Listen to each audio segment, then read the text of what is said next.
बच्चों, लाओजू बोलते हैं ताओ ते चिंग में, nature does not Hari yet everything is accomplished. कुदरत कभी जल्दी नहीं करती, पर फिर भी सब कुछ हो जाता है। बीज से पेड़ बन जाता है, नदी समुद्र में जाती है। प्राकृतिक है वो, सब कुछ अपने आप हो जाता है। पर तुम्हें स्कूल सिस्टम में क्या सिखाया जाता है? कॉन्फ्लिक्ट, कंपैरिजन, एक दूसरे को काट के फाड़ के आगे निकलना है। ये एजुकेशन सिस्टम इंडस्ट्रियल रेवोल्यूशन के बाद आया। इसने कितने ब्रेन कत्ल कर दिए। कितने लोग साइंटिस्ट हो सकते थे, कितने लोग टॉप के म्यूजिशियन हो सकते थे, कितनी बड़ी डिस्कवरियां हो सकती थी। हम कई सौ साल पीछे हैं आज के एजुकेशन सिस्टम की वजह से। अगेन क्या सिखाया जाता है? Conflict, comparison. वो आगे निकल गया, वो आगे निकल गया, वो आगे निकल गया। कौन आगे निकला? जो 60 साल पहले आगे निकले थे वो कहाँ हैं? तो किसी को याद है? तो ये कोर्ट के मुताबिक जो कुदरत के साथ बहते हैं, जो जरूरी काम होता है वो करते हैं, वो सबको याद है। चाहे उनके टाइम पे उनको कोई सम्मान नहीं देता, उनके साथ एक दो लोग ही होते हैं। महावीर ले लो, बुद्ध ले लो, कन्फ्यूशियस ले लो, लाओजू ले लो, काफका ले लो, मोहम्मद साहब ले लो। तो ये लोग कंपैरिजन में नहीं जीते थे कि वो बड़ा मैं छोटा। यही एकमकार का मतलब, ये समझ गया। If you understand this, you understand एकमकार, पहला शब्द। दूसरा रहता नहीं, तभी से धर्म स्टार्ट होता है। जब तू इस चीज़ पे कंसंट्रेट करना शुरू कर दे, अंडरस्टैंड करना शुरू कर दे। साइंस तेरे को टूल दे सकती है, पर वो समस्या को सॉल्व नहीं कर सकती जड़ से। समस्या को सॉल्व करने के लिए इंसान को अपने अंदर क्या लाना होगा? कंपैशन। और वो आएगा एकमकार से। ये एक्सपेरिमेंट कर लो साइंस का। 4 बिलियन साल पहले जाओ तो सब एक ही थे।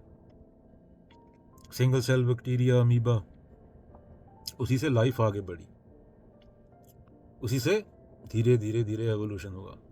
एवोल्यूशन के प्रमाण, जो तुम दवाई खाते हो, तुम्हें कभी रिश्तेदार को कैंसर हुआ होगा, किसी को एड्स हुआ होगा, सर दर्द की गोली खाते हो, वो सीधा इंसान को थोड़ी दे देते हैं, वो जानवरों पे टेस्ट की जाती है।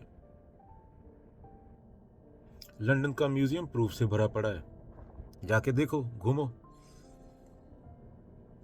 आदि शंकराचार्य अगर हिंदू हो तो घूमते रहे, अगर सिख हो तो बाबा नानक ने 20 साल घूमने में लगा दिए।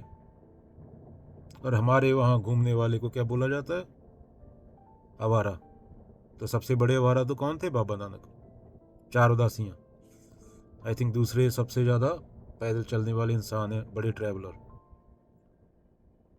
तो कुछ किसी को फोर्स नहीं करना होता, ये वायलेंस होता है। चेतना है हर एक प्राणी में, हर एक जीव में चेतना है। तुम्हें बस पीछे जाना है, वो तुम्हारा बहन भाई है। हम सब बहन भाई हैं यहाँ पे। तुम अगर पाकिस्तान में बच्चा मर जाए तो तुम खुशी मनाते हो, तुम तो ऐसे हो। तो फिर तुम्हें कोई मूर्ख बनाएगा ना।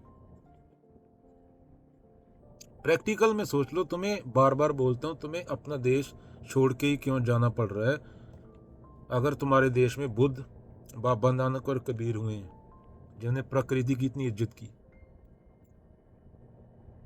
जिन्होंने यही चीज़ सिखाई है कमकार बार बार शब्दों में, मेरा मुझ में कुछ नहीं, जो कुछ है सो तेरा, तेरा तुझको सौंप के क्या लागे है मेरा।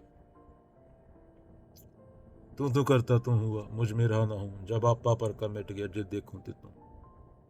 ज्यों तिल माही तेल है, ज्यों चकमक में आग, तेरा साईं तुझ में है, जाग सके तो जाग। तो कौन जागेगा? जागने से पहले मृतक हो। जागने का मतलब होता है प्रैक्टिस, अभ्यास, कि मैं कल से थोड़ा बेहतर होऊंगा। कोई जादू नहीं है, प्रकृति है, लॉ है, हैबिट बनती है हर चीज़ की, क्योंकि तुम्हारा ब्रेन है। कोई जादू नहीं होता यहाँ पे। बंदा छलांग मारेगा नीचे ही गिरेगा, वो ग्रेविटी है। कोई जादू, कोई मंत्र, कोई भूत, कोई प्रेत नहीं होता। ये तुम्हारे मन का खेल है। भूत यहाँ पे बैठा है, यहाँ पे क्लैरिटी आ गई तो भूत खत्म। तो बहना होता है। और कोई भी चीज़ पढ़ो, उसको काटने की कोशिश करो, अंधविश्वास मत करो। कोई भी ग्रंथ पढ़ो, इसके ऑपोजिट क्या होता है, उसके ऑपोजिट सोच के देखो कि ये गलत कैसे हो सकता है। इसमें ये लिखा है इसके 3 गलत उत्तर कैसे आएंगे, इसी से विकास होगा। उसको रट्टा मारने तोता सिस्टम से कुछ नहीं होगा। तो ग्रंथ के साथ लड़ाई करनी होती है कि कृष्ण ने ये क्यों बोला, बाबा नानक ने ये क्यों बोला, ऐसा नहीं तो ऐसा भी हो सकता है। ये प्रकृति है। बाबा नानक नहीं बोला है ज्ञानी गुरु, कृष्ण ने बोला है तू करता नहीं है, तू खुद को करता समझे बैठा है, वही एकमकार। डूअर नहीं है, तू डूअर कोई और है। सांस, दिल का धड़कना, हर चीज ऑटोमेटिक हो रही है। बॉडी रिपेयर करती है रात को जब सोता है खुद को।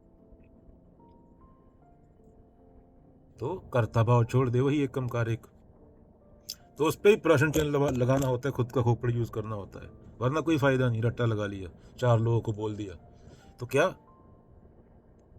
पहले कृष्ण से, बाबा नानक, बुद्ध से सीखना होता है, फिर उनके साथ लड़ाई करनी होती है अपने मन में, अपने खोपड़ में, कि बाबा नानक तूने ऐसा बोला, कृष्ण तूने ऐसा बोला, कृष्ण जी आपने ऐसा बोला, ऐसा क्यों है, ऐसा क्यों नहीं हो सकता। फिर जवाब आएंगे उसके, फिर जवाब से 10 सवाल और उठेंगे। तो यही लाइफ है, जानना, जानते जाना। इसी को मुक्ति बोला गया, नेति नेति, गलत को काटते जाना। चलो